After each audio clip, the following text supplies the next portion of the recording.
Ось такий лазер.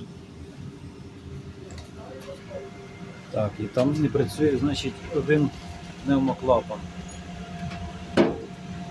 Ось сигнал у нас є, релюшка спрацьовує, клацає, але я їх, якщо замінив місцями, ця підгорна, вона не розмикала контакт. Напевно, з нею проблема вже з релюшкою є.